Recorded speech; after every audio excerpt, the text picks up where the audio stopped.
They lost the war in 1971, but half a century later, they're trying to win the peace by poisoning it.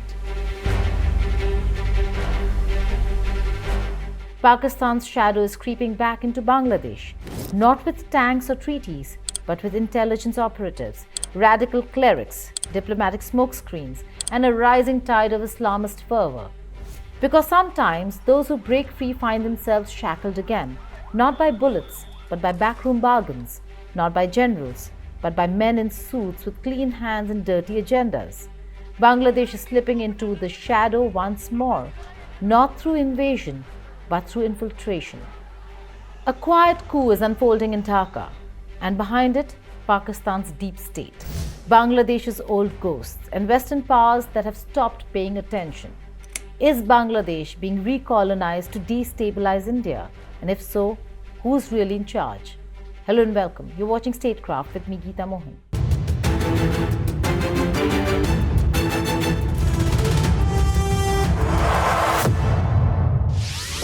The protests that rocked Bangladesh weren't just about quotas. They were the cry of a generation locked out of power, years of silent dissent, a rigged system, and an economy that rose without lifting its people. On the surface, it looked like a democratic uprising, a youthful rejection of entrenched authoritarianism. But underneath that surface, the telltale signs of orchestration. Slogans matched known radical Islamist narratives.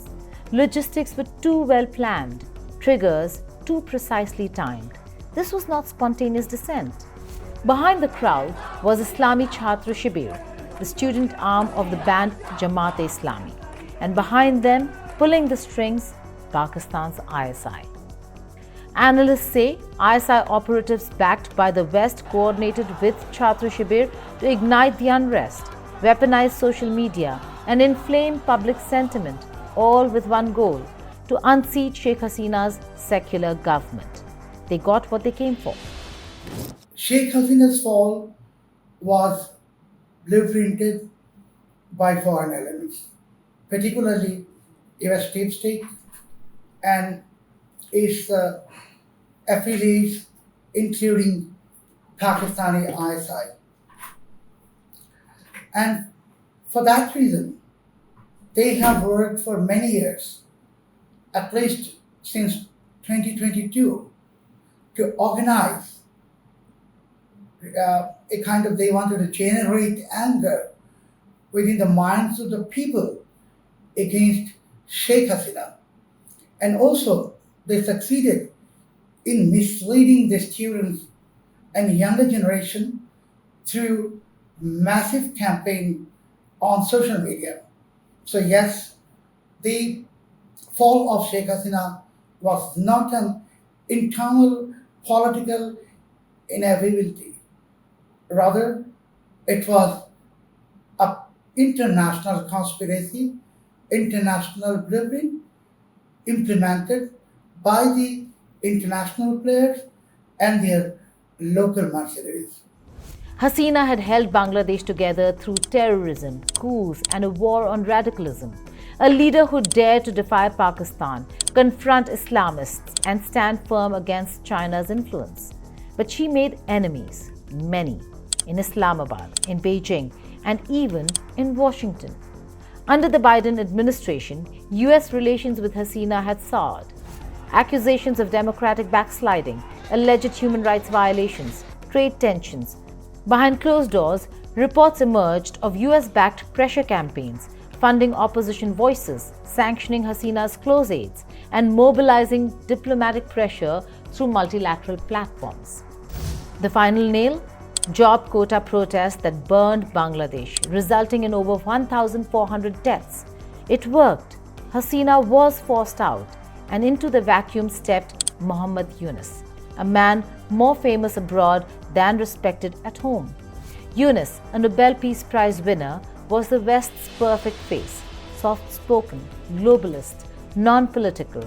But that illusion faded quickly, because under Yunus, the door that Hasina had locked, the door to radical Islam, was flung wide open. The last year regime change plot in Bangladesh was a repetition of US deep state template in Iraq. Exactly what happened in Iraq, similar thing has happened in Bangladesh. And in Iraq, we have seen how Islamists were empowered and even were put into power. So this is also happening here in Bangladesh. It doesn't matter what Yunus decides, what Yunus thinks. He has to only follow the playbook, the guidance of his employers. And that's why the prime agenda of the employers of Yunus, particularly the Pakistani ISI, is to destroy the secular fabric of Bangladesh and plant Islamist ideologies in this country. And this is now happening here in Bangladesh. Jamaat-e-Islami, banned for decades, was quietly rehabilitated. Islamist networks that were suppressed under Hasina began operating openly. Jamaat al-Mujahideen Bangladesh, Harkat al-Jihad al-Islami, Ansarullah Bangla team, Chhatra Shibir re-emerged on university campuses. Radical preachers returned to Friday pulpits. And in the shadows, the ISI returned. On the 21st of January 2025, Major General Shahid Amir Afsar of Pakistan's ISI landed in Dhaka. The official reason? Medical cooperation. The real reason? Strategic coordination. One meeting in particular raised eyebrows, even alarm bells. Afsar met Paresh Barua, leader of the United Liberation Front of Assam, or ULFA, a separatist insurgency that has plagued northeast of India for decades, particularly the state of Assam. Barua, imprisoned under Hasina's orders, is now allegedly in talks with Pakistan's intelligence services. Why? Because ULFA offers what ISI needs, a backdoor into India. ULFA isn't the only piece. Pakistan is assembling a regional jigsaw, using Bangladesh as its base. Chhatra Shibir for street mobilization, JMB for terror logistics, Rohingya youth as disposable foot soldiers. The blueprint is familiar. It's how Pakistan built jihadist networks in Afghanistan and in Kashmir. Only this time, the theatre is different, and India is the ultimate target. But let's not forget the other actor in the equation, China. In recent years, Beijing has built significant influence across Bangladesh's ports, infrastructure and energy sectors. Under Hasina, this influence was balanced. Under Yunus, it is unchecked. And let's not forget Pakistan and China are now working in tandem in the region. One uses ideology, the other investment. Together, they're constructing a new corridor of influence stretching from Gwadar to Cox's Bazar. And in between lies Rakhine State, Myanmar's volatile frontier. In April 2025, Pakistani officials visited Ramu cantonment, just 25 kilometers from the Myanmar border. No public schedule, no media coverage, just secret meetings. Why Ramu? Why now? Reports say Pakistan and China are using Bangladesh's territory to assist the Arakan Army, a powerful insurgent group fighting Myanmar's junta. The goal? To secure China-Myanmar economic corridor and build leverage over Naypyidaw. So now we have a trifecta. A weak Bangladesh led by a symbolic figurehead, a resurgent Pakistan deep state, and a strategic China flexing its economic muscle. Where does that leave India? India, which once enjoyed strategic depth in Bangladesh under Hasina, is now watching its flank erode. Infiltration from Bangladesh is rising. Assam police have intercepted 7 JMB-linked operatives in the past 4 months. NIA reports increased chatter between ISI handlers and sleeper cells in Bengal. Well, India shares a 4,000-kilometer long boundary with Bangladesh. It's one of the largest international borders we have with any country. That border is heavily policed, it's fenced by the BSF, but it's still extremely porous. And that's because nearly 25% of that border is riverine. There are lots of areas where infiltrators can enter India, as they have been doing over the last couple of years. We have a major problem of infiltration, smuggling, human trafficking from Bangladesh. Now, this was not a problem in the last 15 years or so when you had a very pro-India Awami League government of Sheikh Hasina in power. But over the last 1 year, because of rising extremism within Bangladesh, you have the Jamaat, the extremists. They've been released. The bans on them have been lifted. They are now literally holding court. They're holding power there on the streets. They've terrorized the minorities. They've terrorized the Awami League. All those who don't agree with their violent ideology. Now that makes it a very, very fertile breeding ground for the kind of extremist anti-India ideology that you have seen in the past when very right-wing extremist nationalist parties were ruling Bangladesh, when Bangladesh was under a military dictatorship. This was a fertile ground for not just extremists but also for the Pak Army's ISI. Now we've been seeing the Pakistan military very active in Bangladesh over the last 1 year. There have been several exchanges. We believe that the ISI has visited Bangladesh as well, because Bangladesh, as it was in the past, East Pakistan used to be a very fertile launch pad for the ISI to launch its activities into the northeastern part of India. They were training several breakaway separatist groups inimical to India on their soil, first in East Pakistan, and later this continued even under the rule of the BNP much later, and they were supported by Pakistan as well. So we believe that there's reason to believe now in 2025, with this gathering of anti-India forces on India's eastern flank, the extremists, the government in power there, headed by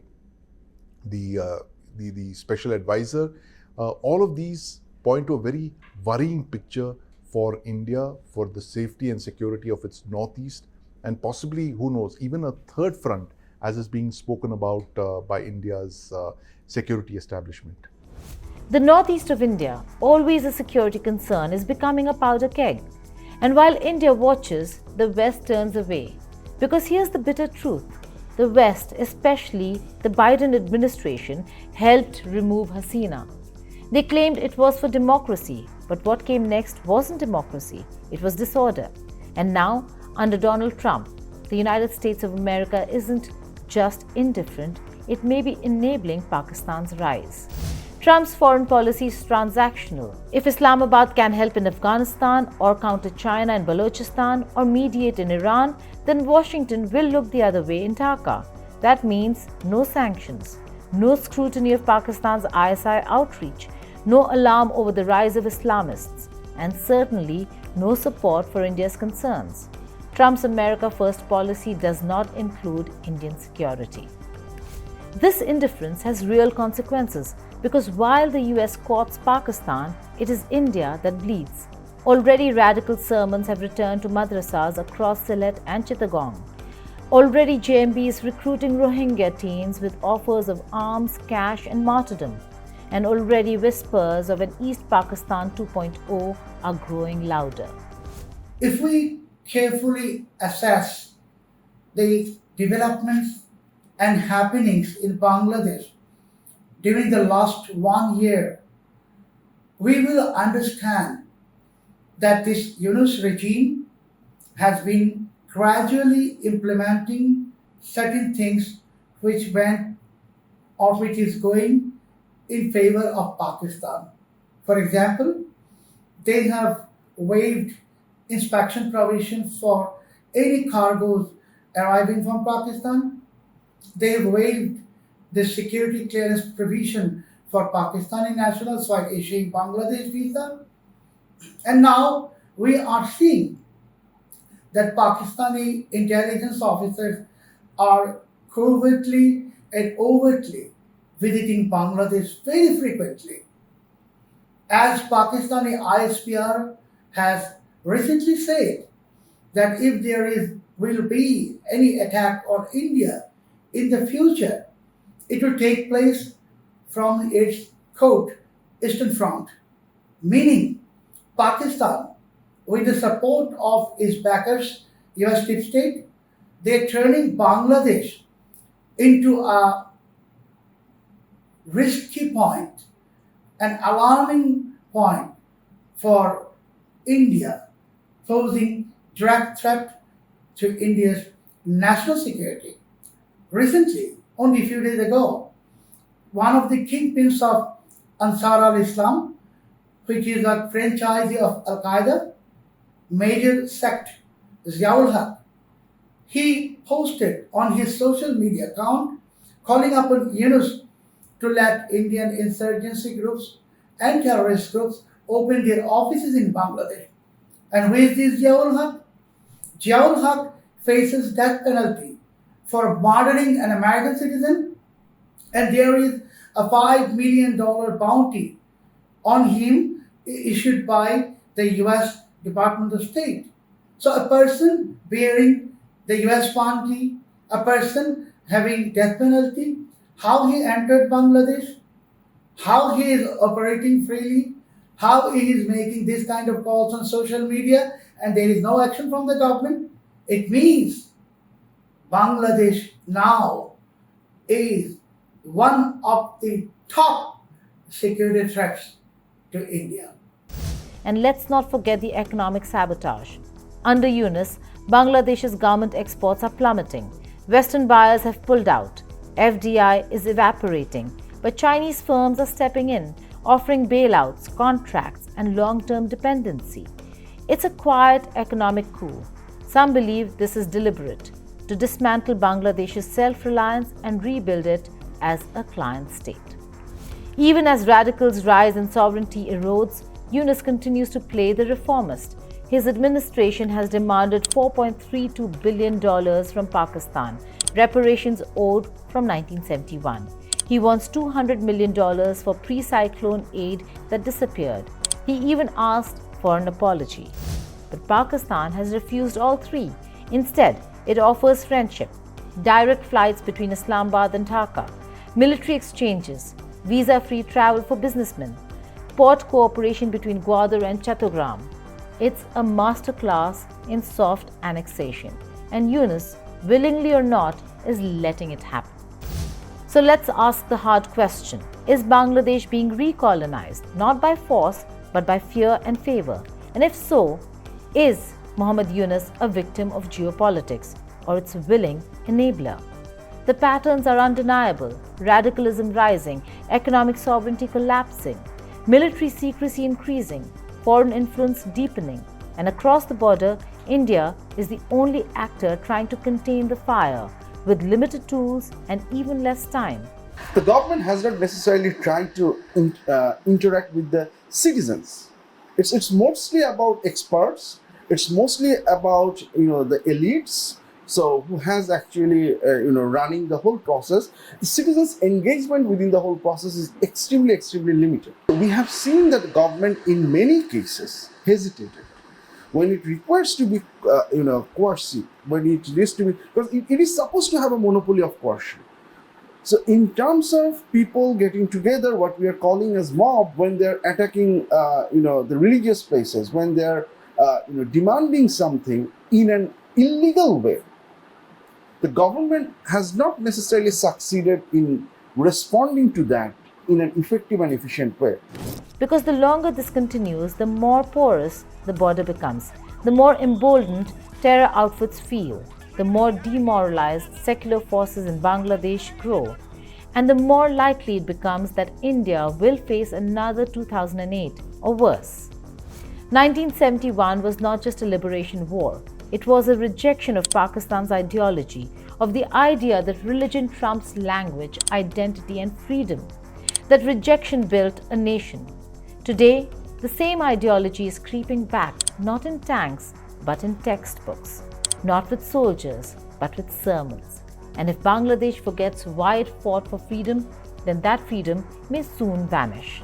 This is not a Bangladesh story alone. It is a test of whether regional stability can survive global indifference, a test of whether India can safeguard its flank without being drawn into conflict, and a test of whether the ghosts of 1971 can finally be buried, or whether they will rise again, cloaked in diplomacy and diplomacy's lies. The West helped unseat Sheikh Hasina. It may soon realize that in doing so, it unseated the last real barrier between Bangladesh and a return to extremism. Now, under President Trump, America has other priorities.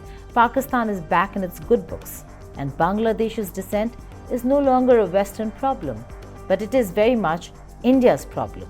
And the longer it's ignored, the deeper the price. Because once the sleeper cells wake up, once the corridors open, and once Dhaka slips beyond Delhi's reach, it won't just be a failed state on India's eastern border, it will be a frontline. History doesn't repeat, but in South Asia, it certainly echoes. The cries of 1971 still haunt Bangladesh's rivers. The fires still flicker in its memories. If this generation doesn't recognize the signs, the flags may remain the same, but the chains will return, not forged in steel, but in silence. Thank you for watching Statecraft.